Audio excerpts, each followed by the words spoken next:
नमस्कार, स्वागत है आप सभी का। कैसे हैं आप सब। आज से हम लोग बिहार बोर्ड 10वीं कक्षा के गणित विषय का शुरुआत करने वाले हैं, जिसमें आज हम लोग अध्याय 1 वास्तविक संख्याएं के पहले भाग का अध्ययन करेंगे। और इस वीडियो में हम लोग वास्तविक संख्या से संबंधित जितने भी आधारभूत तथ्य हैं उनको हम लोग अच्छे से समझेंगे और फिर प्रश्नावली 1.1 के सभी प्रश्नों को हल भी करेंगे। तो आप मेरे साथ अंत तक बने रहें। तो आप देख सकते हैं यह है आपका अध्याय वास्तविक संख्याएँ। और इस वीडियो में हम लोग इस अध्याय के यानी वास्तविक संख्या के जितने भी बेसिक चीज़ें हैं उन सभी को मैं आपको अच्छे से समझाऊंगा, ताकि आपको किसी प्रकार का कोई भी कठिनाई महसूस नहीं हो इस पाठ को समझने में। और फिर लास्ट में हम लोग प्रश्नावली 1.1 के सभी प्रश्नों को, पाँचों प्रश्नों को एक एक करके हल भी करेंगे। ठीक है, तो आप मेरे साथ अंत तक बने रहें। चलिए हम लोग शुरुआत करते हैं अपने अध्याय को। हमारे अध्याय का नाम है वास्तविक संख्याएँ। ठीक है, देखिए इसको रियल नंबर कहते हैं। संख्या तो आपको पता है, इसको नंबर कहते हैं, लेकिन यह वास्तविक संख्या क्या है। ठीक है, तो देखिए कक्षा 9 में आपने वास्तविक संख्याओं की खोज प्रारंभ की। क्लास 9th में 9वीं कक्षा में अगर आपने मेरा वीडियो देखा होगा ना, तो पहला जो चैप्टर है 9वीं क्लास का जो संख्या पद्धति है, ठीक है, अगर उसको आप पढ़े होंगे तो आपको यह अध्याय एकदम आसानी से समझ में आ जाएगा। ठीक, अगर आपने उस अध्याय को नहीं पढ़ा है तो मैं कोशिश करता हूँ आपको एकदम आसान भाषा में इसको समझाने का। ठीक है, तो यह जो वास्तविक संख्या है इसको हम लोग समझते हैं। पहले चलते हैं कॉपी पर। ये हम लोग समझते हैं सबसे पहले संख्या को। देखिए जो संख्या है, दुनिया का कोई भी संख्या है जिसको नंबर कहते हैं, वह कितने प्रकार का है? 2 प्रकार का। पहला है वास्तविक संख्या, जो वास्तव में वह संख्या होता है ना, उसको रियल नंबर भी कहते हैं। और दूसरा प्रकार है काल्पनिक संख्या यानी इमेजिनरी नंबर। देखिए काल्पनिक संख्या का मतलब, देखिए कल्पना से बना है, मतलब वह संख्या होता नहीं है, वह सिर्फ कल्पना में ही होता है। ठीक, तो संख्या कितने प्रकार का है? 2 प्रकार, वास्तविक संख्या और काल्पनिक संख्या। अब जैसे 2 है, -4 है, 1/2 है, 4.2 है, ठीक है, √2 है, यह सब जो संख्या है यह सब क्या है? यह सब वास्तविक संख्या है। ठीक, इसका कुछ मान है, निकाल सकते हैं। लेकिन काल्पनिक संख्या जो है, आप इसका सिर्फ कल्पना ही कर सकते हैं या इसका मान आप नहीं निकाल सकते हैं। जैसे देखिए -4 का अंडर रूट, ठीक, आप इसका मान नहीं निकाल सकते हैं। क्यों नहीं निकाल सकते हैं? तो देखिए 4 का अंडर रूट तो होता है क्या? 2। ठीक, क्योंकि 2 × 2 करेंगे तो क्या हो जाएगा? 4 हो जाएगा। ठीक, या अगर आप -2 कहेंगे तो भी सही है, क्योंकि -2 × -2 ये भी 4 हो जाएगा। यानी 4 का अंडर रूट 2 भी हो सकता है, -2 भी हो सकता है। लेकिन अगर -4 का वर्गमूल अगर आपको कह दिया जाए निकालने के लिए, तो आप इसका वर्गमूल नहीं निकाल सकते हैं, क्योंकि होता ही नहीं है। आप अगर 2 करेंगे तो 2 का वर्ग क्या हो जाता है? 4 हो जाता है। अगर आप -2 करेंगे तो भी -2 × -2 क्या हो जाएगा? +4 हो जाएगा। -4 आएगा ही नहीं। ठीक, तो -4 का वर्गमूल आप नहीं निकाल सकते हैं। ठीक, इसका आप सिर्फ कल्पना कर सकते हैं इसके मान का। ठीक है, तो यह जो काल्पनिक संख्या है इसको हम लोग को अभी नहीं पढ़ना है, आगे कक्षा में आपको पढ़ना होगा। ठीक है, अभी आपको इस पर नहीं दिमाग लगाना है।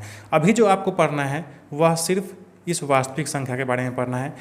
यही आपके चैप्टर का भी नाम है। ठीक है, अब चलिए हम लोग चलते हैं आगे।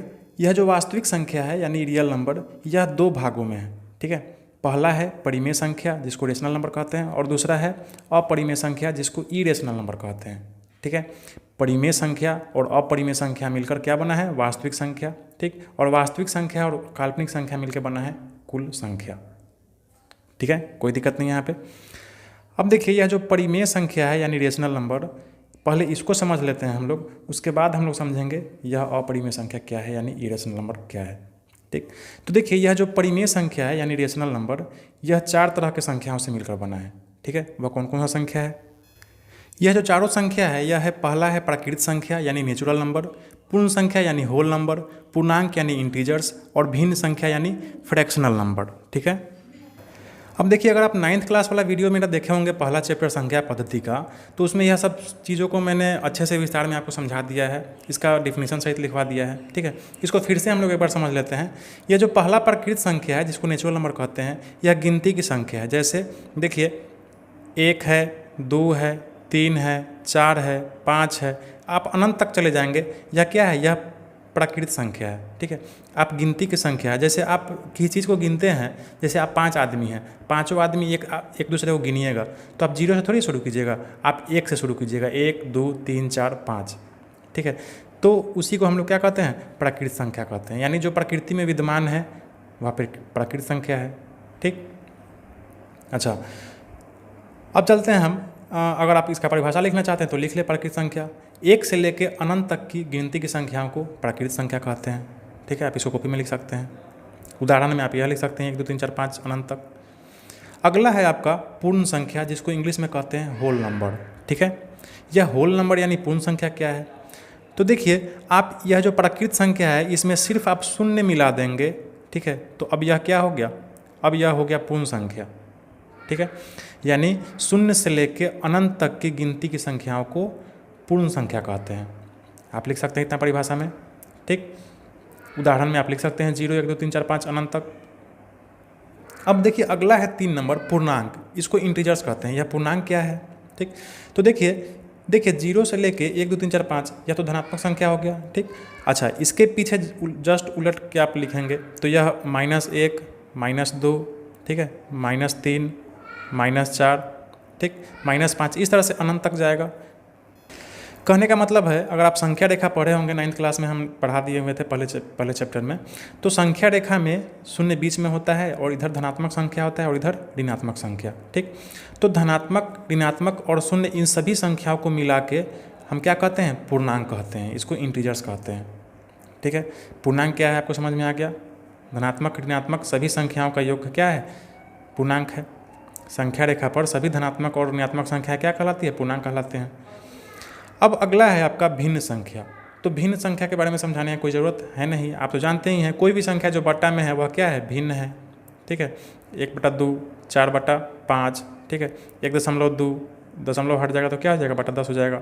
ठीक, तो यह सब क्या है, यह सब भिन्न संख्या है। और यही चारों को जब आप मिला देंगे तो यही चारों क्या बन जाता है, यह बन जाता है प्राकृत संख्या, ये परिमेय संख्या। ठीक है, इसी चारों को आप मिला देंगे तो यह क्या बन जाता है, परिमेय संख्या यानी रेशनल नंबर। ठीक है, तो चलिए यहाँ तक तो हमको आशा है आपको अच्छे से समझ में आ गया होगा। अब अगर हम परिमेय संख्या और अपरिमेय संख्या की परिभाषा की बात करें तो आप परिभाषा भी यहाँ से लिख सकते हैं। पहले आप समझ लीजिए, वैसी संख्या देखिए जो P/Q के रूप में लिखा जा सके, जहाँ P और Q पूर्णांक हो। ठीक है, कोई भी संख्या जिसको आप P/Q के रूप में अगर आप लिख सकते हैं तो वह संख्या क्या है, परिमेय संख्या है। ठीक है, लेकिन यह बात जरूर ध्यान में रहना चाहिए कि P और Q यह दोनों क्या हो, पूर्णांक हो। ठीक है, और नीचे वाला जो यह डिनोमिनेटर है, हर है Q, ठीक है, यह शून्य नहीं हो। ठीक, तभी यह परिमेय संख्या कहलाएगा। ठीक, अच्छा ठीक इसी के उलट परिभाषा सेम है, वैसी संख्या जो P/Q के रूप में नहीं लिखा जा सके, जस्ट इसके विपरीत हो गया, जिसको आप P/Q के रूप में नहीं लिख सकते हैं। ठीक है, वह क्या है, अपरिमेय संख्या है, जहाँ P और Q क्या हो, पूर्णांक हो और Q बराबर शून्य नहीं हो। ठीक है, तो परिभाषा आपको यहाँ से समझ में आ गया।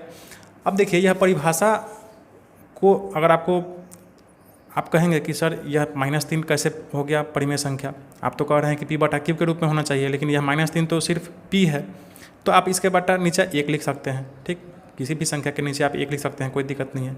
यह 3 है, 3 के संग 3 आप 4 है, 4 के बटा 1 लिख सकते हैं, यह 4/1 हो जाएगा, यानी P/Q के रूप में हो गया, कोई दिक्कत नहीं है। ठीक, तो कोई भी परिमेय संख्या जो होगा वह P/Q के रूप में होगा। ठीक है, और P और Q क्या होगा, पूर्णांक होगा, और नीचे Q बराबर शून्य नहीं होगा। ठीक है, यहाँ तक कोई दिक्कत नहीं है। अब देखिए एक और परिभाषा है इसका, इसको भी आप लिख सकते हैं। अब चलिए इसका जो अगला जो परिभाषा है परिमेय संख्या का, यह है परिमेय संख्याओं का दशमलव प्रसार या तो शांत होता है या अनवसानी आवर्ती होता है।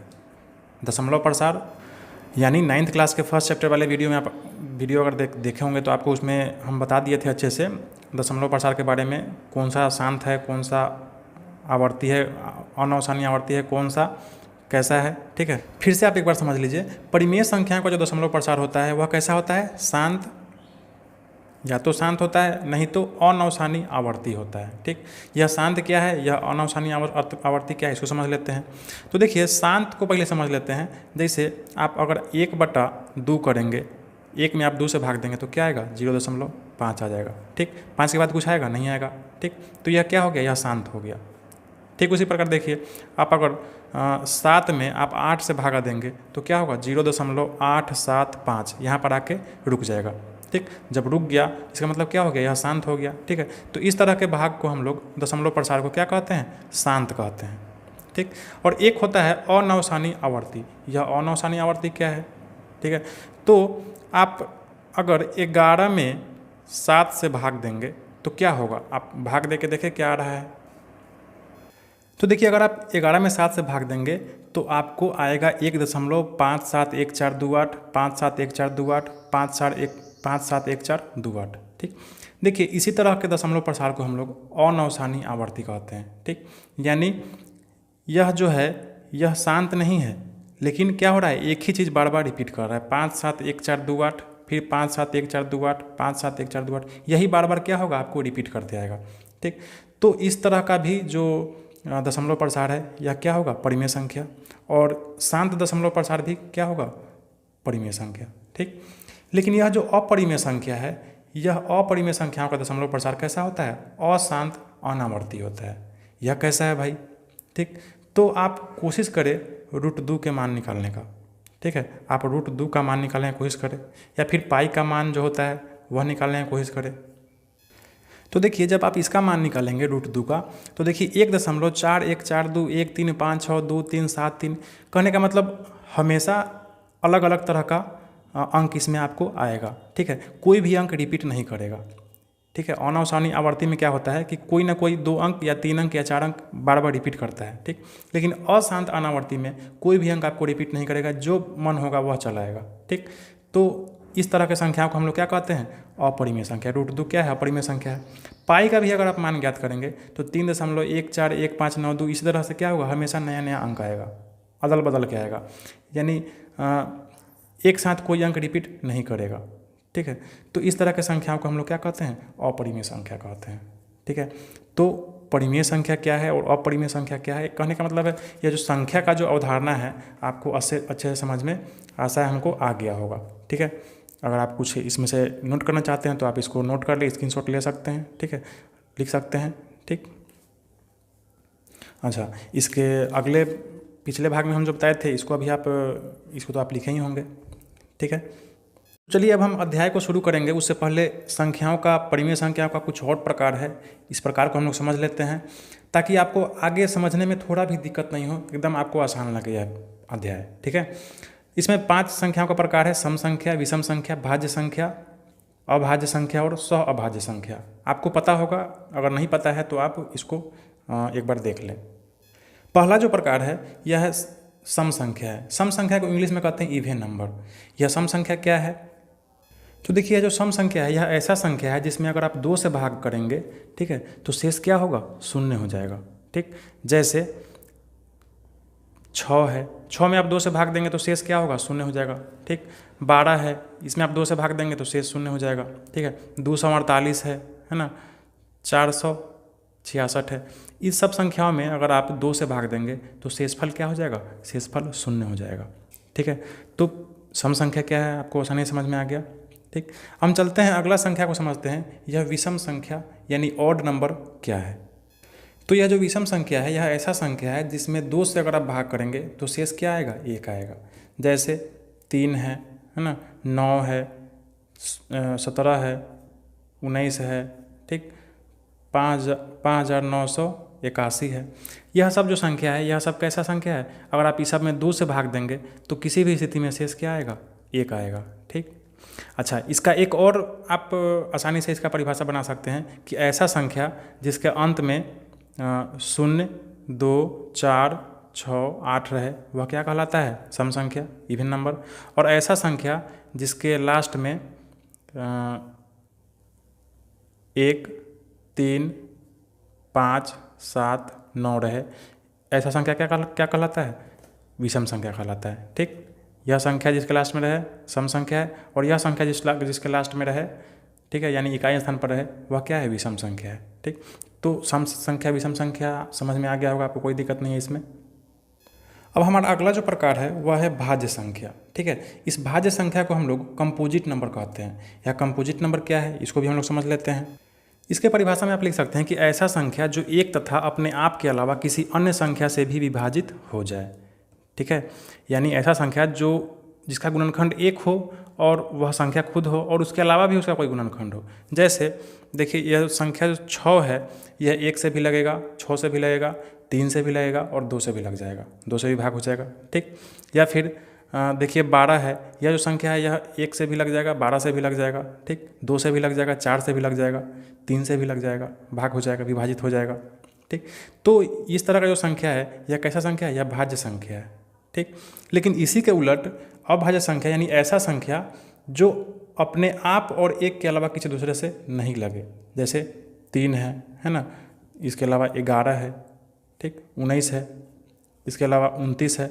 यह जो संख्या है देखिए यह 1 से भाग लग सकता है 29 में, 29 से भाग लग सकता है, लेकिन इसके अलावा और किसी दूसरे संख्या से इसमें भाग आप नहीं दे सकते हैं, यह विभाजित नहीं हो पाएगा। ठीक उसी प्रकार 19 भी यह 1 से और अपने आप से ही विभाजित होगा, दूसरे से नहीं होगा। ठीक उसी प्रकार 11 भी है ना, यह अपने आप से विभाजित होगा और 1 से विभाजित होगा, ठीक है। तो इसके परिभाषा में आप लिख सकते हैं, क्या लिखेंगे कि ऐसा संख्या जो सिर्फ 1 तथा अपने आप से ही विभाजित हो सके वह क्या है, वह अभाज्य संख्या यानी प्राइम नंबर है, ठीक। तो भाज्य संख्या कंपोजिट नंबर और अभाज्य संख्या यानी प्राइम नंबर क्या है आपको अच्छे समझ में आ गया होगा, ठीक, यहाँ तक कोई दिक्कत नहीं है। अब चलिए हम आगे चलते हैं, अगला है हमारा सह अभाज्य संख्या यानी को प्राइम नंबर क्या है। तो देखिए यह जो सह अभाज्य संख्या है यह ऐसे दो संख्याओं का जोड़ा है जिसका महत्तम यानी HCF क्या हो, महत्तम यानी HCF, महत्तम निकालना आपको आता होगा है ना, HCF इसको इंग्लिश में कहते हैं। ऐसे दो संख्याओं का जोड़ा जिसका महत्तम यानी HCF क्या हो, 1 हो, ठीक। देखिए अभाज्य संख्या तो आप पढ़े ही हैं, जो 1 और सिर्फ अपने आप के अलावा किसी दूसरे से नहीं लगे, विभाजित नहीं हो। सह अभाज्य संख्या जो है यह दो अभाज्य संख्याओं का जोड़ा है, ठीक, यानी दो ऐसा संख्या जो एक दूसरे से नहीं कटे, ठीक है, एक संख्या 1 के अलावा और किसी दूसरे से नहीं कटे, जैसे 3 और 5 का जोड़ा, यह क्या है, यह सहअभाज्य संख्या है, ठीक। या फिर 9, 11, यह क्या है, यह को प्राइम नंबर यानी सहअभाज्य संख्या है, ठीक। एक दूसरे इसका महत्तम अगर आप निकालेंगे तो 1 ही आएगा किसी भी स्थिति में, ठीक। 12, 19 इसका महत्तम आप निकालेंगे तो क्या आएगा, 1 ही आएगा, ठीक है। तो इस तरह के संख्याओं को हम लोग क्या कहते हैं, सहअभाज्य यानी को प्राइम नंबर, ठीक। अगर आप इस पांचों तरह के संख्या को अच्छे से समझ लिए हैं तो अब आगे आपको दिक्कत ज़्यादा नहीं होने वाला है, ठीक है। इसको आप अपने कॉपी में लिख सकते हैं। हम चलते हैं आगे। तो चलिए अब हम आ जाते हैं अपने अध्याय पे। अब हम बेसिक चीज़ों को समझ चुके हैं, अब हम अध्याय को स्टार्ट करते हैं, ठीक है। इस लेसन में आपको जानना क्या है, तो देखिए यूक्लिड विभाजन एल्गोरिथम, ठीक, यूक्लिड्स डिवीजन एल्गोरिथम, इसी को आपको जानना है इस अध्याय में। यूक्लिड एक वैज्ञानिक का नाम था, विभाजन यानी डिवीजन यानी भाग, आप जानते हैं भाग बनाते हैं आप, और एल्गोरिथम यानी इसका टेक्निक जो है या क्या एल्गोरिथम है, ठीक। अच्छा, यूक्लिड विभाजन एल्गोरिथम का हमको करना क्या है, ठीक है। तो इसके नीचे भी आपको दिया है कि इसका प्रयोग यूक्लिड विभाजन एल्गोरिथम का प्रयोग आपको मुख्यतः इसका प्रयोग किस में करना है, दो धनात्मक पूर्णांकों के महत्तम समापवर्तक यानी HCF परिकलित करने में, ठीक। देखिए आप HCF यानी महत्तम निकालना आप सीखे होंगे अपने विद्यालय में, अपने ट्यूशन में, कहीं पे आप तो जानते ही होंगे महत्तम कैसे निकाला जाता है, ठीक। आज हम लोग क्या करेंगे, इस यूक्लिड विभाजन एल्गोरिथम के द्वारा क्या करेंगे, किसी दो धनात्मक पूर्णांक का महत्तम निकालेंगे यानी HCF निकालना सीखेंगे। एकदम आसान चीज़ है, इसको आप बिल्कुल भी भारी नहीं समझे। सबसे पहले हम समझ लेते हैं यह HCF यानी महत्तम है क्या, ठीक है। आप जानते ही हैं लेकिन फिर भी हम आपको समझा दे रहे हैं, एक बार देख लीजिए। तो देखिए यह है महत्तम, जिसको हम क्या कहते हैं, HCF, ठीक है। महत्तम को यानी महत्तम समापवर्तक होता है, और HCF का फुल फॉर्म होता है हाईएस्ट कॉमन फैक्टर, ठीक। देखिए HCF महत्तम आप बनाए होंगे, बचपन में आप बनाते आ रहे होंगे, तो दो तरीका से यह बनता है, आपको पता ही होगा। वह दोनों तरीका क्या है, तो पहला है गुणनखंड विधि और दूसरा है भाग विधि। इसको हम लोग फैक्टर मेथड कहते हैं, फैक्टराइजेशन, ठीक है। और इसको हम लोग डिवाइड करते हैं, डिवाइड करके बनाते हैं, ठीक है, डिवीजन मेथड से बनाते हैं। अब जैसे मान लीजिए कोई दो संख्या है, 4 है और 18 है, इस दोनों का आपको क्या करना है, HCF निकालना है। तो आप क्या करते थे ना, गुणनखंड विधि में आप क्या करते थे, 4 और 18 का गुणनखंड निकालते थे, यानी 4 और 18 का फैक्टर, 4 का फैक्टर क्या होगा गुणनखंड, 2 गुने 2, ठीक। और 18 का फैक्टर यानी गुणनखंड क्या होगा, 3 तिहाई 9 दूना 18, ठीक है, यही होगा, ठीक। अच्छा, हाईएस्ट कॉमन फैक्टर का मतलब क्या होता है, ऐसा फैक्टर ज़्यादा से ज़्यादा फैक्टर जो दोनों में समान हो, दोनों में कॉमन हो। तो देखिए 2 इसमें भी है और 2 इसमें भी है, ठीक। बाकी कोई चीज़ इसमें है लेकिन इसमें नहीं है, इसमें है लेकिन इसमें नहीं है, ठीक। तो हाईएस्ट कॉमन फैक्टर जो है इसका क्या है, 2 है, ठीक। तो इस तरह से इसका HCF यानी महत्तम क्या हो जाता था, 2। आंसर हम लोग निकाल लेते थे आसानी से, ठीक। ठीक उसी तरह भाग विधि के द्वारा भी हम लोग क्या करते थे, जैसे 4 और 18 का निकालना है तो हम लोग छोटा वाला संख्या से भाग देते थे बड़ा वाला संख्या में, ठीक। 4 चौका 16, ठीक। ऊपर से आ गया 2, नहीं कटा, ठीक। अब जब नहीं कटा तो फिर क्या करते थे, इसी शेष से भाग देते थे इसमें 4 में, ठीक है। अब क्या होता था, 2 दूना 4, जब तक नहीं करता था तब तक हम क्या करते थे, इसी प्रक्रिया को दोहराते जाते थे। लेकिन देखिए 4 फिर आ गया, 2 दूना 4, अब यह कट के 0 हो गया। तो यह जो आया आपका, यह क्या हो गया, यह HCF हो गया आपका, कितना आया, 2, ठीक है। तो दोनों विधि से हम लोग क्या करते थे, HCF निकालते थे, ठीक। तो ये HCF क्या है आपको समझ में आ गया। आज हम लोग क्या करेंगे इस अध्याय में, यह जो HCF है यह किस विधि से निकालेंगे, यूक्लिड्स डिवीजन मेथड से, ठीक है। तो यही है आपका टॉपिक नंबर 1.2 आपके किताब में, क्या नाम है, यूक्लिड विभाजन प्रमेयिका यानी यूक्लिड्स डिवीजन एल्गोरिथम, ठीक है। अच्छा, अगले पन्ने पे आप देखेंगे तो यूक्लिड विभाजन प्रमेयिका, ठीक है। यह प्रमेय 1.1 है। यह क्या कह रहा है, आप इसको ज़रा ध्यान से देखेंगे, लिख भी लेंगे कि 2 धनात्मक पूर्णांक A और B दिए रहने पर ऐसी अद्वितीय पूर्ण संख्याएं Q और R विद्यमान है कि A बराबर BQ प्लस R है, जहां R जो है यह R 0 के बराबर है या 0 से बड़ा हो सकता है, और यह जो B, यह B से क्या होगा, छोटा होगा, ठीक है। यह आपको पढ़ के समझ में नहीं आया, ठीक। लेकिन इसको अब हम थोड़ा आसानी करते हैं, चलते हैं हम कॉपी पर, यह क्या है इसको हम लोग समझते हैं। देखिए आप भाग बनाते होइएगा, भाग को इंग्लिश में क्या कहते हैं, डिवीजन कहते हैं, ठीक। अब जैसे मान लीजिए कोई भाग है, ठीक है, वह भाग है 9/2, यानी 9 में आपको 2 से भाग देना है। तो आप इसको कैसे बनाते थे, पहले 2 को भाग देते हैं कितना में, आप 9 में, ठीक। तो क्या होता है, 2 चौका 8, यह ऊपर से घट के कितना आता है, 1। आप भाग इस तरह से बनाते हैं, ठीक। जब आप इसी तरह से भाग बनाते हैं तो यह जो नीचे उतरा यह क्या है, यह जो इधर आया यह क्या है, और यह जो इधर था यह क्या है, और जिसमें आप भाग दिए हैं यह क्या है। इस चारों का नाम आपको पता है, नहीं पता है तो आप लिख लें। तो देखिए आप जो 2 से भाग दिए हैं यह क्या है, यह भाजक है, डिवाइजर है। आप 2 से 9 में भाग दिए हैं, यह 9 क्या है, भाज्य है यानी डिविडेंड है, ठीक। आपका शेषफल कितना आया है, भागफल कितना आया है, 4 आया है। इधर जो आया है इसको क्या कहते हैं, भागफल कहते हैं, ठीक। इसको इंग्लिश में कोसेंट कहते हैं, ठीक। और नीचे जो हमारा शेष बचता है इसको शेषफल कहते हैं, जिसको इंग्लिश में रिमाइंडर कहते हैं, ठीक। अच्छा, यह जो आप भाग बनाते हैं, इस भाग को आप टेस्ट भी कर सकते हैं कि आपका यह भाग सही है या गलत है, ठीक। इसका एक सूत्र है जिसको आप पढ़े होंगे, भाज्य बराबर क्या होता है, भाजक गुने भागफल जोड़ शेषफल होता है। यानी यह जो भाज्य है यह क्या, इसका मान क्या है, भागफल गुने भाजक जोड़ शेषफल, ठीक। इसको आप सही भी कर सकते हैं, देखिए कैसे। तो देखिए आपका भाज्य कितना है, 9 है, 9 बराबर, देखिए भाजक गुने भागफल है, भाजक कितना है 2 गुने भागफल कितना है 4, अच्छा जोड़ शेषफल, शेषफल कितना है आपका 1, ठीक है। तो 9 बराबर, देखिए 4 दूना 8, 8 में 1 जुटेगा तो क्या हो जाएगा 9, आपका यह सूत्र सही हो गया, ठीक है, ठीक। यही सूत्र जो है यही यूक्लिड का यूक्लिड विभाजन प्रमेयिका है, ठीक।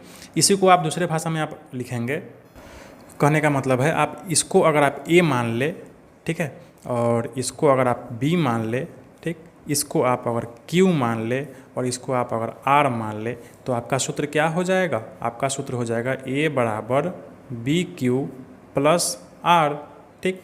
यही जो सूत्र है यही क्या है, यही तो है यूक्लिड का विभाजन प्रमेयिका, यही क्या है, यही है यूक्लिड डिवीजन एल्गोरिथम। और इसी सूत्र के आधार पर हम लोग क्या करेंगे, HCF ज्ञात करेंगे, एकदम आसान है यह। तो आप क्या करें, इस सूत्र को आप नोट कर ले, याद कर ले, ऐसे समझ ले, इसको बार बार रिपीट करके, ठीक। और अब हम चलते हैं अभ्यास प्रश्नावली को हल करने का प्रयास करते हैं इसी के आधार पर। हम शुरू करते हैं प्रश्नावली 1.1 के सभी प्रश्नों को हल करने का प्रयास करते हैं, ठीक है। देखिए इसमें 5 प्रश्न हैं, इन सभी को एक एक करके हल करेंगे हम। ठीक है। इस पहले प्रश्न में 3 प्रश्न है, पहला को हम खुद से बना देंगे, इसके बाद आप लोग खुद से हल करने का प्रयास करेंगे, ठीक है। इसके बाद के प्रश्नों को भी आप क्या करेंगे, पहले खुद से प्रयास करेंगे, नहीं बनेगा तब आप आगे वीडियो का सहारा लेंगे, ठीक। आप जितना ज़्यादा खुद से हल करेंगे उतना ज़्यादा आपको अच्छे से समझ में आएगा, ठीक। चलिए, पहला प्रश्न जो है इसमें निम्नलिखित संख्याओं का HCF ज्ञात करने के लिए यूक्लिड विभाजन एल्गोरिथम का प्रयोग कीजिए। आपको इन तीनों प्रश्नों में क्या करना है, HCF निकालना है, और कैसे निकालना है, तो इस यूक्लिड विभाजन एल्गोरिथम मेथड के द्वारा, ठीक है। चलते हैं कॉपी पर। तो देखिए, यह है आपका पहला प्रश्न, और इस पहले प्रश्न में आपको क्या करना है, 135 और 225 का क्या करना है, आपको HCF ज्ञात करना है, ठीक है, महत्तम ज्ञात करना है, ठीक, यही करना है। आप पहले क्या करते थे, इस तरह से भाग विधि के द्वारा इसका HCF ज्ञात कर लेते थे। जैसे 135 और 225 का निकालना है, तो 225 में आप छोटे वाले से बड़े वाले में छोटे वाले से आप क्या करते थे, भाग कर देते थे, ठीक। और भाग करने पर क्या होता, जो शेषफल आता था, ठीक, अगर वह शून्य नहीं है तो फिर से इसको हम क्या करते थे, ये इसको बना देते थे, यहाँ पर लिख देते थे और इसमें भाग देते थे, ठीक। अगर शून्य नहीं आया तो फिर से इसको हम क्या करते थे, इसमें भाग देते थे, ठीक। जब तक शून्य नहीं आया तब तक हम यहाँ पर प्रक्रिया आगे बढ़ाते रहते थे, ठीक। और जो सबसे लास्ट जो होता था हमारा भाजक, वही क्या होता था, वही HCF होता था, यानी यह जो 45 आया है यही क्या होता था, HCF, ठीक। लेकिन इसको हमको ऐसे हल नहीं करना है, इसको हमको हल करना है कैसे, यूक्लिड एल्गोरिथम मेथड के द्वारा। और यह जो यूक्लिड परिमिका है ना, कैसे निकालेंगे हम लोग, यूक्लिड परिमिका के द्वारा। और यह जो यूक्लिड परिमिका है यह क्या है, यह A बराबर BQ प्लस R है। क्या है, A बराबर BQ प्लस R। और इसमें हम एक किसको मानेंगे, तो जो बड़ा वाला संख्या होगा इसको हम लोग क्या करेंगे, A मानेंगे। देखिए, इस दोनों में 225 है, ठीक, इसको हम बड़ा वाला संख्या मान लेंगे, और यह B जो है इसको हम जो छोटा वाला संख्या है इसको मान लेंगे, ठीक। अच्छा, Q का मतलब होता है कोसेंट, यानी भाग देने पर जो इधर वाला आता है वह Q है, और नीचे वाला जो शेष आता है यह क्या है, R है, ठीक है, यही है। तो देखिए, ये जो है हम किसको मान लिए, 225 को, तो 225 बराबर B किसको मान लिए, जो छोटा वाला है उसको मान लिया, यानी 135 को, 135, ठीक। अब आप 135 में कितना से गुना करेंगे कि यह 225 या 225 से कम आए, ठीक। तो आप क्या करेंगे, जैसे इसमें हम भाग किए थे वैसे ही क्या करेंगे, यहाँ भी दिमाग लगाएंगे, है ना। तो 1 से हम करेंगे, यहाँ 1 से किए थे, ठीक। तो कितना आया था हमको, शेष 90 शेष आया था। तो 135 में जब आप 1 से गुना करेंगे तो आपको शेष कितना आएगा, 90। तो यह जो R है इसको हम यहाँ पे 90 लिख देंगे, ठीक है। तो इस सूत्र पर यह बैठ गया आपका 225 बराबर 135 गुने 1 जोड़ 90, ठीक। अब देखिए, सेम टू सेम यही फार्मूला है, ठीक, बस हमारा स्टाइल बदल गया है। आप पहले भाग विधि से बनाते थे, अब इसी का नाम हो गया यूक्लिड परिमिका। है कुछ भी नहीं है, यह भागे विधि जो आप बनाते थे, लेकिन इसी का नाम पलट गया यहाँ पे, ठीक है। और आपको लग रहा है कि बाप रे कितना बड़ा चीज़ है, एकदम हल्का है। अब आपको यही प्रक्रिया तब तक आगे ले जाना है जब तक यह यहाँ पे शून्य नहीं हो जा रहा है, ठीक। अब हम क्या करेंगे, देखिए यहाँ 90 आ गया था, फिर हम क्या किए हैं, इसको फिर हम 135 में फिर भाग दे दिए हैं, ठीक। तो फिर अब हम वही करेंगे, अब हम इस 135 को अब यहाँ ले आएंगे, ठीक। अच्छा, यह जो 90 शेष आया है इसको हम B के पास ले आएंगे, ठीक, 90। अब देखिए, इसमें हम कितना से गुना करें कि 135 से 1 से कम है, तो फिर से आपको 1 से गुना करना पड़ेगा। देखिए, आप 1 से गुना किए हैं ना, 90 का ही 90, ठीक। तो आपको शेषफल कितना है, 45 प्लस 45 कर देंगे, ठीक। यही प्रक्रिया आगे चल रहा है, अभी भी यह शून्य नहीं है, ठीक। फिर हम क्या करेंगे, फिर हम इस 90 को यहाँ ले आएंगे, ठीक, बराबर, और इस 45 को फिर B की जगह पर ले आएंगे, 45 गुने। अब हम 45 में कितना से गुना करें कि यह 90 या 90 के बराबर आ जाए, या 90 से छोटा है, तो 45 दूना 90, ठीक, 45 दूना 90 आ गया। अब हमारा शेष कितना होगा, शून्य होगा। देखिए, अब हमारा जब शेष शून्य हो गया, ठीक है, तो अब जो हमारा भाजक होगा यानी यह 45, ठीक है, यही क्या होगा, यही होगा HCF, ठीक है। एकदम आसान है, इसी को लिख देंगे हम, लिखेंगे कि चूंकि शेषफल शून्य हो गया है ना, शून्य हो गया, और भाजक 45 है, भाजक कितना है, 45 है, अतः यह जो HCF है, HCF यानी महत्तम किसका 135 और 225 का, यह कितना होगा, यह होगा 45 यानी 45, ठीक है। इसी तरह से हम इसको बनाएंगे, एकदम आसान तरीका है ना। आप जो पहले भाग विधि से बनाते थे सेम टू सेम वही चीज़ है, बस हमारा लिखने का अंदाज बदल गया है, तो इसका नाम हो गया यूक्लिड परिमिका, ठीक है। तो देखिए इस पहले प्रश्न में आपने पहले प्रश्न को तो हल कर लिया। अब हम इस दोनों प्रश्न को हल कर लेते हैं, 196 और 38,220, और तीसरे में है 867 और 255। ठीक है, इस दोनों का HCF निकाल लेते हैं हम लोग। तो देखिए ये जो दूसरा प्रश्न है 196 और 38,220 में यूक्लिड परिमेयिका के द्वारा, क्या है यूक्लिड परिमेयिका, एक a बराबर BQ प्लस R। ठीक, हम क्या करते हैं, इसमें जो सबसे बड़ा वाला होता है इसको a कर लेते हैं 38,220, और b के स्थान पर छोटा वाला रख लेते हैं, और इसमें ऐसा संख्या से गुना करते हैं। ठीक है, ऐसा संख्या से गुना करते हैं कि हमको इतना आए या इतना से कम आए। ठीक, तो हम जब 195 से गुना किए हैं तो यह क्या आ गया है, 38,220 यहाँ आ गया है, यानी शेषफल क्या हो गया हमारा, शून्य आ गया। तो जब शेषफल शून्य आ गया, ठीक है, तो हमारा जो HCF है वह क्या हो जाएगा, वह भाजक हो जाएगा, यानी 196 हो जाएगा। ठीक, लिखेंगे कि चूंकि शेषफल शून्य हो गया, ठीक, और भाजक शून्य जब शेषफल हुआ है तो भाजक कितना था, 196 है। ठीक, अतः HCF, इसका HCF क्या हो जाएगा, 196। ठीक है, आंसर हो गया। ठीक इसी प्रकार इस प्रश्न में भी, तीसरे प्रश्न में भी यूक्लिड परिमेयिका के द्वारा a बराबर BQ प्लस R तो है ही, a को क्या मानेंगे, बड़ा वाला 867, ठीक, और b क्या है हमारा, छोटा वाला 255। इसमें ऐसा संख्या से गुना करेंगे कि 867 आए या इससे कम आए। ठीक, तो 3 से गुना किए हैं तो हमारा शेषफल कितना है, 102। ठीक, अब फिर हम क्या करेंगे, इसको इधर कर देंगे, 102 को b की जगह पर रख देंगे। ठीक, अब हम इस 102 में इस संख्या से गुना करेंगे कि 225 आए या इससे कम आए। ठीक है, तो 2 से गुना करेंगे तो 51 शेषफल आएगा। ठीक है, तो अब हम क्या करेंगे, इस 102 को यहाँ ले आएंगे और 51 को b के जगह पर ले आएंगे। ठीक, अब हमको क्या करना है, 102 में 102 यहाँ आ गया तो इस 51 में ऐसा संख्या से गुना करना है कि 102 आए या इससे कम आए। ठीक, तो जब हम 2 से गुना किए हैं तो 102 आ गया है, यानी शेषफल हमारा कितना आ गया, शून्य। ठीक, उसी प्रकार चूँकि शेषफल बराबर शून्य आ गया, अतः HCF बराबर क्या हो जाएगा, जब शून्य आ गया शेषफल तो HCF हमारा यही भाजक हो जाएगा, यानी 51 हो जाएगा। ठीक, तो इस तरह से हम क्या करेंगे, इसको हल करेंगे। ठीक, एकदम आसान प्रश्न था। हम चलते हैं अगले प्रश्न की तरफ। अब देखिए हमारा अगला जो प्रश्न है 2 नंबर, यह क्या कह रहा है कि दर्शाइए कि कोई भी धनात्मक विषम पूर्णांक 6Q+1, 6Q+3 या 6Q+5 के रूप में होता है जहां Q कोई पूर्णांक है। ठीक है, तो हम चलते हैं कॉपी पर, देखते हैं कैसे बनेगा यह। आपको दर्शाना क्या है, आपको दर्शाना यही है कि कोई भी धनात्मक विषम पूर्णांक जो है वह किसके रूप में होता है, 6Q+1 के रूप में या 6Q+3 के रूप में या 6Q+5 के रूप में होता है। ठीक, तो कैसे दर्शाएंगे, तो देखिए सबसे पहले आप थोड़ा सा इसको सोचेंगे, दिमाग लगाएंगे। ठीक, और कोई एक पूर्णांक आप मान लेंगे b। ठीक है, आपको तो पता ही है यूक्लिड परिमेयिका के द्वारा यूक्लिड विभाजन परिमेयिका जो है वह क्या है, a बराबर BQ प्लस R। ठीक है, और यह जो सूत्र है इसी में आपको क्या करना है, यह जो b है इसका मान आपको 6 मान लेना है। ठीक, इसका मान क्या करना है, आपको 6 मान लेना है, तब आपको जो यह प्रश्न है यह आसानी से एकदम बन जाएगा। ठीक है, माना कि b बराबर 6 कोई धनात्मक पूर्णांक है। ठीक, जब b बराबर 6 कोई धनात्मक पूर्णांक आप मान लिए तो यह जो वैल्यू है, यानी b का जो वैल्यू है 6, अगर आप इसको इस प्रमेय में डालेंगे, ठीक है, तो क्या हो जाएगा, यह हो जाएगा a बराबर 6Q+R। ठीक है, b के जगह पर 6 का मान रख देंगे तो क्या हो जाएगा, a बराबर 6Q+R। अच्छा, आपको यह चीज़ तो पता है कि यह जो शेष है r, यह हमेशा इस संख्या से क्या होता है, छोटा होता है। यहाँ जो संख्या है b, इस b संख्या से हमेशा यह जो r है शेषफल यह छोटा होता है। ठीक, तो यहाँ r बराबर 0 भी हो सकता है, 1 भी हो सकता है, 2 हो सकता है, 3 भी हो सकता है, 4 भी हो सकता है, 5 भी हो सकता है, 6 तो नहीं हो सकता है ना, 7 नहीं हो सकता है, क्योंकि यह सब इसके बराबर या इससे बराबर बड़ा हो जाएगा। ठीक, तो r बराबर यही 6 में से कोई एक हो सकता है। ठीक, तो यहाँ पे क्या होगा, यह जो a का मान है इस r के अलग अलग मान पे अलग अलग हो जाएगा। ठीक, अब जैसे आप r का मान अगर आप 0 ले लेंगे, ठीक है, तो आपका a का मान क्या हो जाएगा, 6Q हो जाएगा।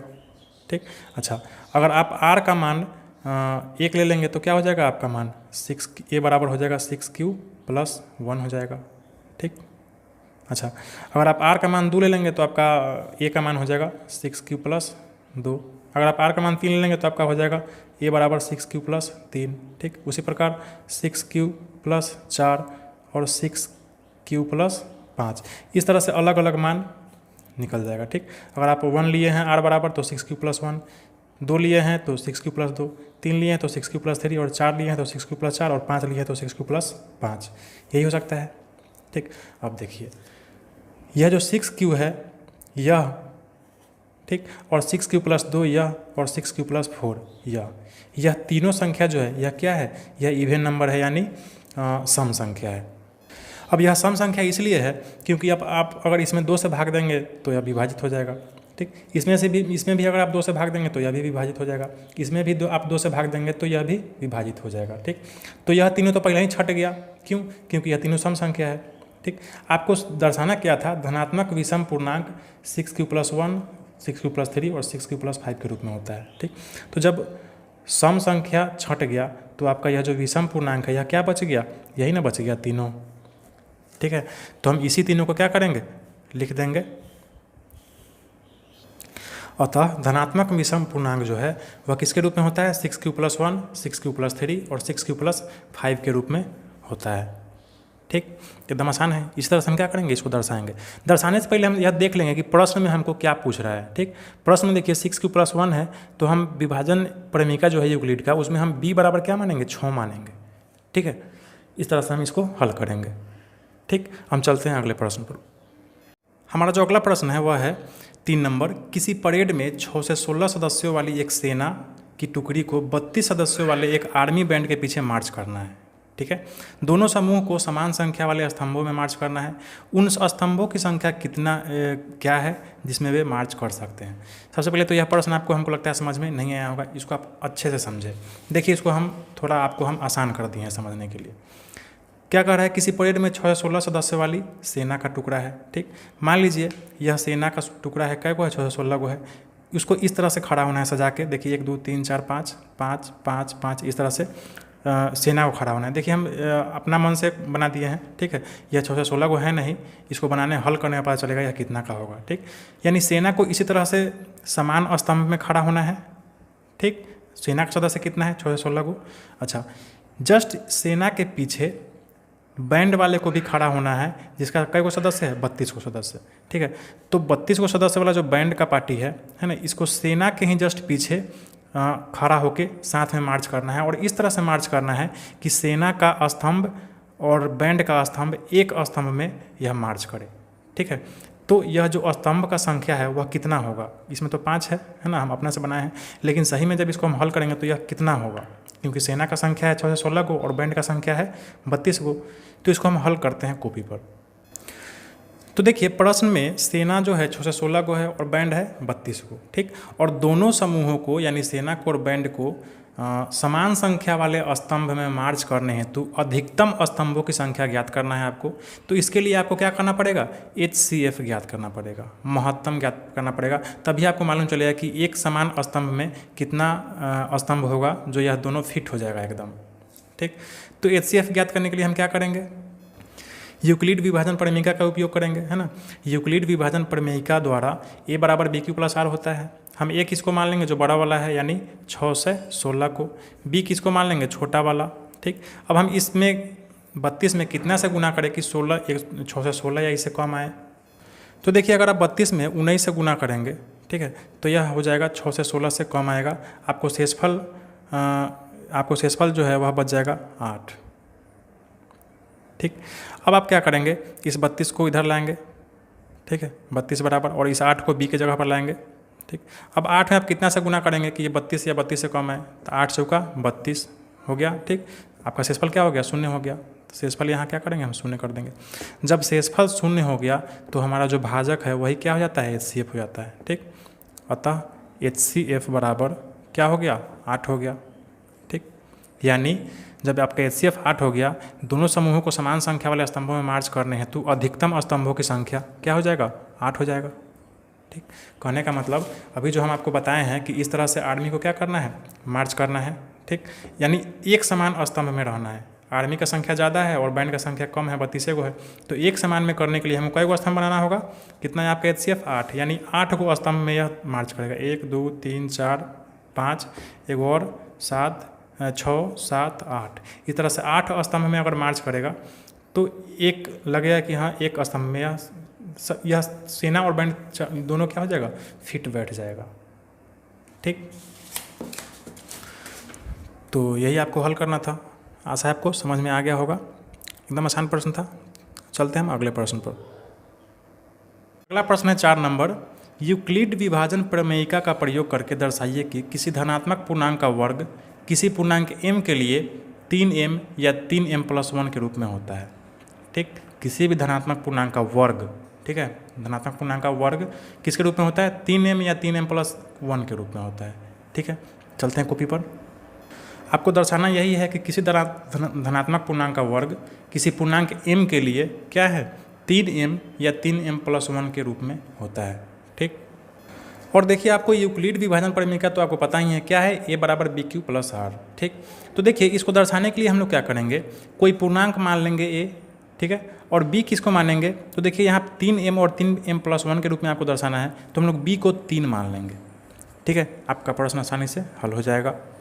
तो हम यहाँ पे लिखेंगे कि माना कि a कोई धनात्मक पूर्णांक है, ठीक है, एक कोई धनात्मक पूर्णांक मान लेंगे और b बराबर क्या है? 3 है। ठीक, अब देखिए आपका यूक्लिड विभाजन प्रमेयिका क्या है? a बराबर BQ + R।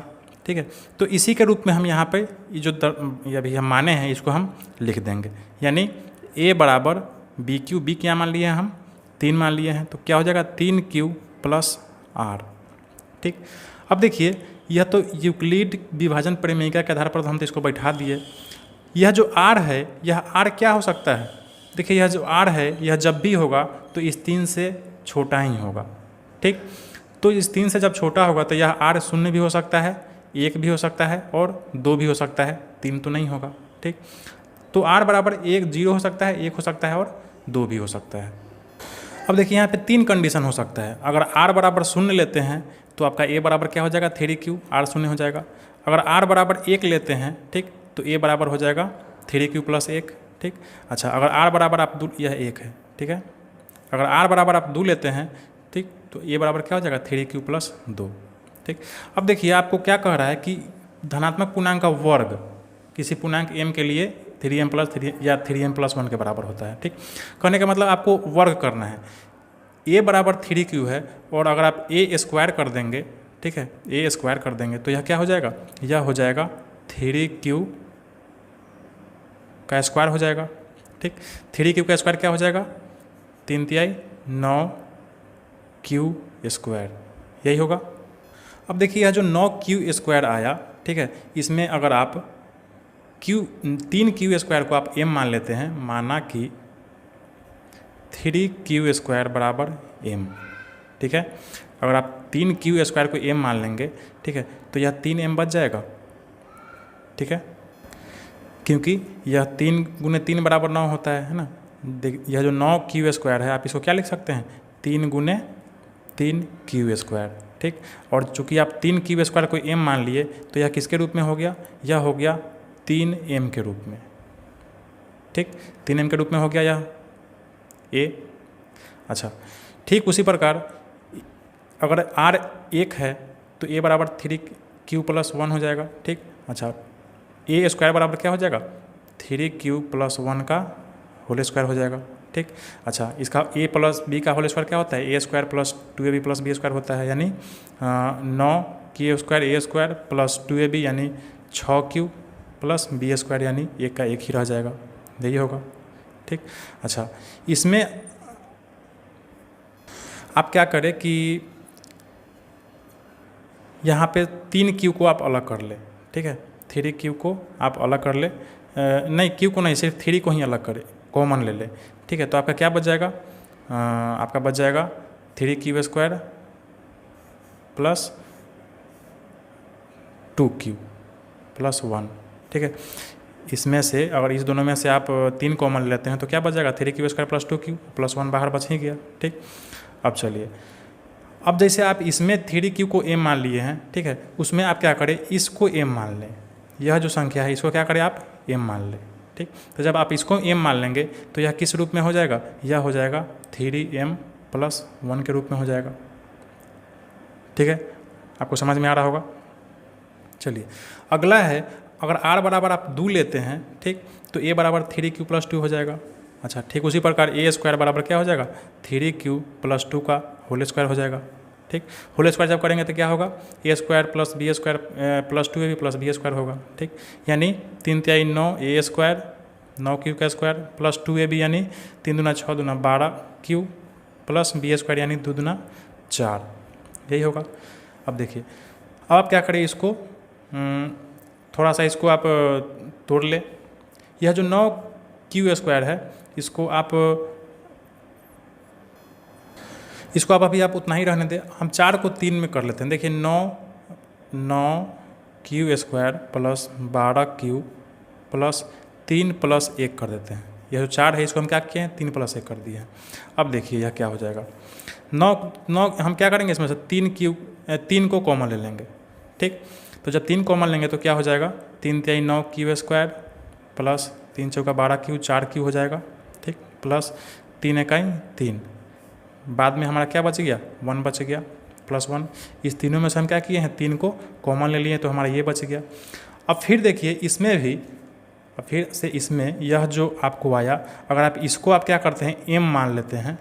ठीक, यानी आप फिर से इसको क्या करते हैं, इस पूरे को m मान लेते हैं, तो फिर से यह जो आपका a है, a स्क्वायर यानी यह जो पूर्णांक का जो आप वर्ग किए हैं, तो वह क्या आ गया, 3m प्लस 1 के रूप में आ गया।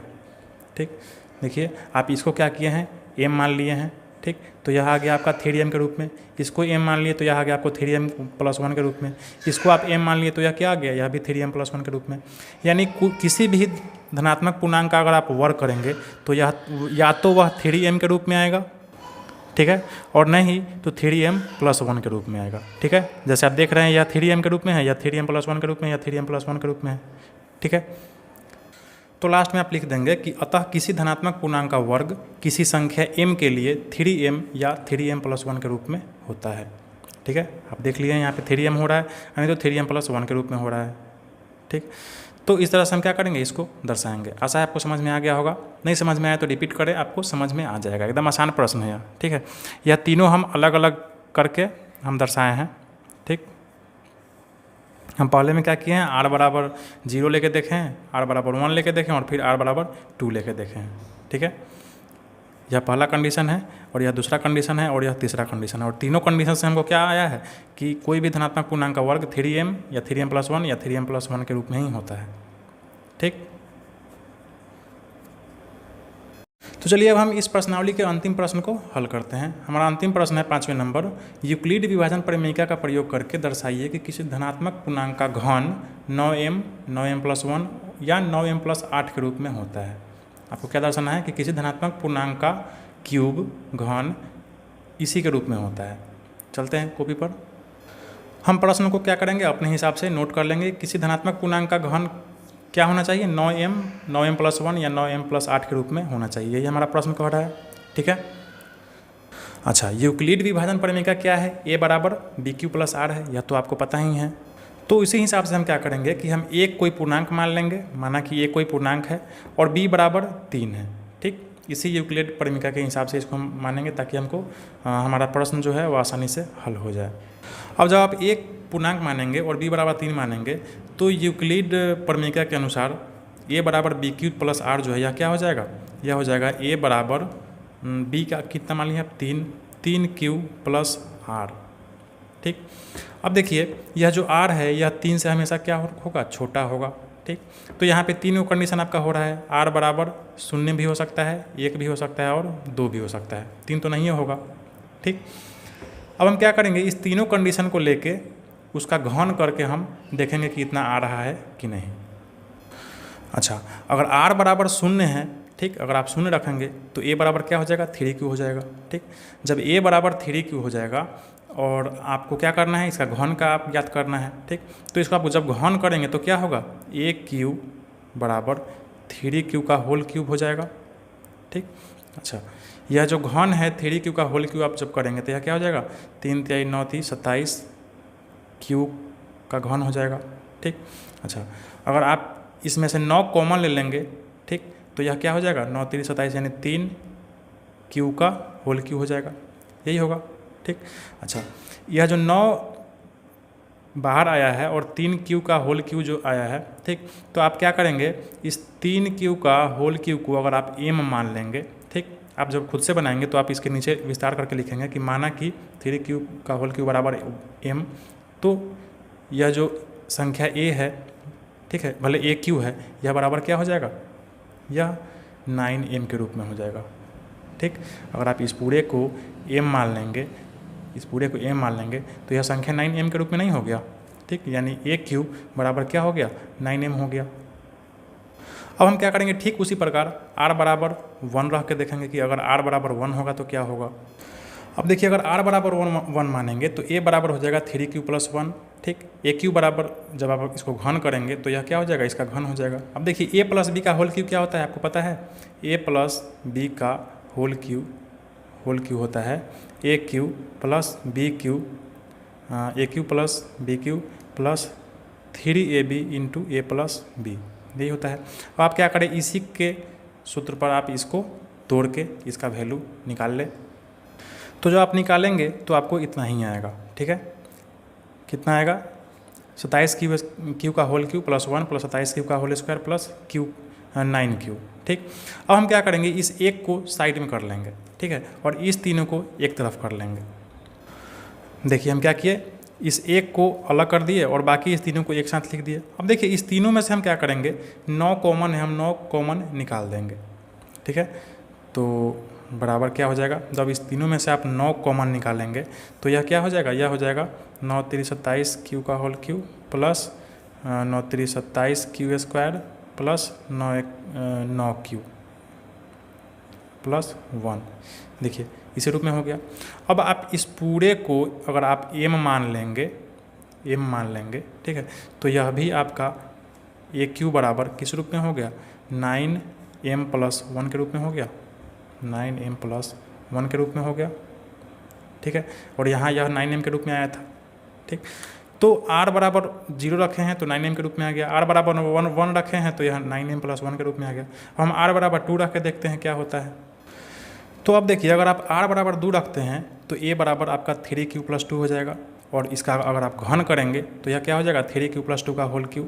इसको जब आप तोड़ेंगे तो यह इतना ही आएगा। ठीक है, इसी सूत्र पर आप करके देख ले। ठीक, अच्छा, वीडियो थोड़ा ज़्यादा लंबा होने के चलते हम क्या करें, इसको थोड़ा शॉर्ट करने का प्रयास कर रहे हैं।